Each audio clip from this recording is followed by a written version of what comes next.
Colonel Vindman? That is consistent. The review was to ensure it remained consistent with administration policies.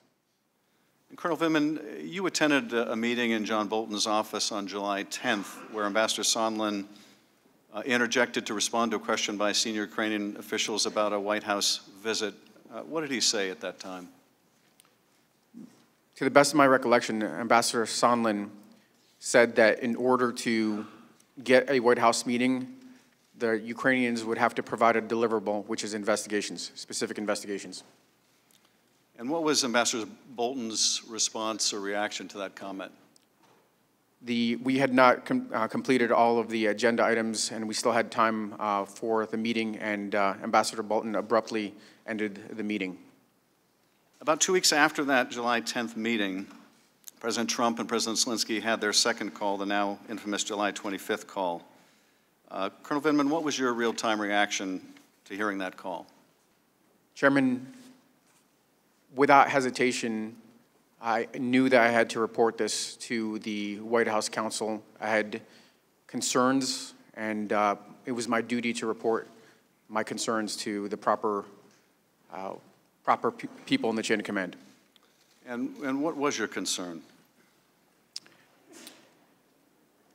It was inappropriate. It was improper for the president to request to demand an investigation into a political opponent, especially a foreign power where there's at best dubious belief that this would be a completely impartial investigation, and that this would have significant implications if it became public knowledge, and it would be perceived as a partisan play. It would undermine our Ukraine policy, and it would undermine our national security. Now, Colonel, you've described this as a demand, this favor that the president asked. What is it about the relationship between the President of the United States and the President of Ukraine that leads you to conclude that when the President of the United States asks a favor like this, it's really a demand? Chairman, the culture I come from, the military culture, when a senior asks you to do something, even if it's polite and pleasant, it's not to be taken as a request. It's to be taken as an order. In this case, the power disparity between the two leaders, my impression is that in order to get the White House meeting, President Zelensky would have to deliver these investigations. Thank you, Mr. Chairman. Good morning to both of you.